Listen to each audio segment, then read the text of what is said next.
नमस्कार माझ्या मित्रमैत्रिणींनो. डॉक्टर होमी बाबा बाल वैज्ञानिक स्पर्धा या परीक्षेसाठी आपण तयारी करत आहोत. Solving questions with Gauri ma'am या माझ्या चॅनलवर तुमचं सगळ्यांचं स्वागत आहे. या परीक्षेची तयारी करत असताना तुम्ही बघितलं असेल माझ्या चॅनलवर तुम्हाला प्रश्न सोडवून दाखवलेले व्हिडिओ दिसतात.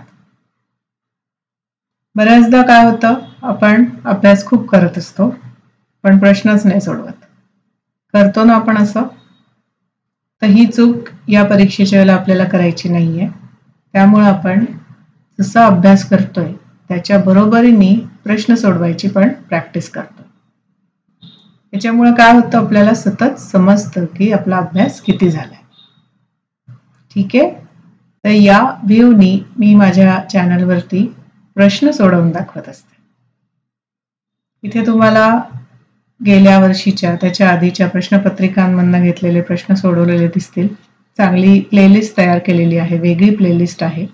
तुम्ही ती नक्की बघा आणि त्याचा खूप उपयोग करून घ्या. याच्याशिवाय तुम्हाला जर चॅप्टर वाईज प्रश्न हवे असतील तर तुम्ही या व्हॉट्सअप नंबरवर मला संपर्क करू शकता. मी तुम्हाला चॅप्टर वाईज प्रश्न प्रोव्हाइड करू शकते आणि 4 मेगा टेस्ट पण त्याच्यामध्ये असतील. तर चला आजचा प्रश्न बघूया आता काय आहे. प्रश्न आपल्याला विचारतोय की मक्याच्या लाह्या करण्याच्या यंत्रात लाह्या भाजताना लाह्यांची गती कोणती असते? किती छान प्रश्न आहे ना. पॉपकॉर्न, मक्याच्या लाह्या म्हणजे आवडतात, सगळ्यांना खायला आवडतात पॉपकॉर्न. तर कधी विचार केला, ते मशीन पाहिलं असेल ना, त्याच्यामध्ये ते पॉपकॉर्न असे इकडे तिकडे उडत असतात. त्याची गती कुठली आहे हे विचारले बघा आपल्याला. पर्याय दिलेत: रेषीय गती, वर्तुळाकार गती, यादृच्छिक गती का नियतकालिक गती. तर गती हा पॉइंट आपण एकदा रिवाइज करून घेऊया. गतीचे प्रकार जेव्हा आपण म्हणतो तेव्हा त्याचे 2 प्रकार होतात, रेषीय गती आणि नैकरेषीय गती. रेषीय गतीमध्ये आपण बघतो की रेषीय एकसमान गती, म्हणजे जे सैनिक हे करतात ना, संचलन करतात, तेव्हा त्यांची कशी रेषीय एकसमान गती असते. दुसरा प्रकार आहे तो रेषीय असमान गती. याच्यामध्ये कसं, म्हणजे समजा बंदुकीची गोळी उडाली किंवा आपण घसरगुंडीवर आहोत तर ते होते रेषीय असमान गती. नैकरेषीय गती म्हणल्यावरती त्याचे 2 प्रकार पडतात, नियतकालिक गती आणि यादृच्छिक गती. यादृच्छिक गती म्हणजे कसंही इकडून तिकडे. जेव्हा आपण मॉलमध्ये जातो तेव्हा आपली यादृच्छिक गती असते. कधी इकडे जातो, कधी तिकडे जातो, कधी या दुकानात जातो, कधी त्या दुकानात, करतो ना असं, तर ती यादृच्छिक गती असते आपली. किंवा फुलपाखराच्या मागे फिरतोय आपण, किंवा एक छोटंसं बाळ रांगत आहे, त्याच्या गतीला काही असं ठरवलेलं नसतं की हा इथूनच इथे जाईल. त्यामुळे ती यादृच्छिक गती असते, आपल्या इच्छेप्रमाणे.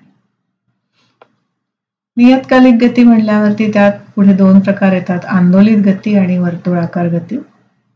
तर आंदोलित गतीचं उदाहरण असतं आपल्या घड्याळाचा लंबक.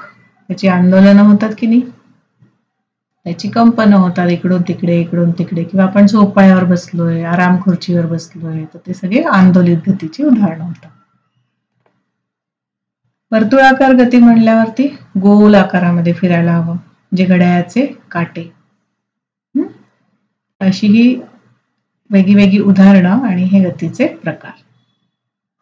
मग प्रश्नाकडे पुन्हा आल्यावरती आपल्या लक्षात येतं की मक्याच्या लाह्या आपण सुरुवातीलाच बोललो कशाही उडतात त्या, हो की नाही, कसंही उडतात, कुठेही जातात, म्हणजे ती कुठली असणार आहे, यादृच्छिक गती असणार आहे.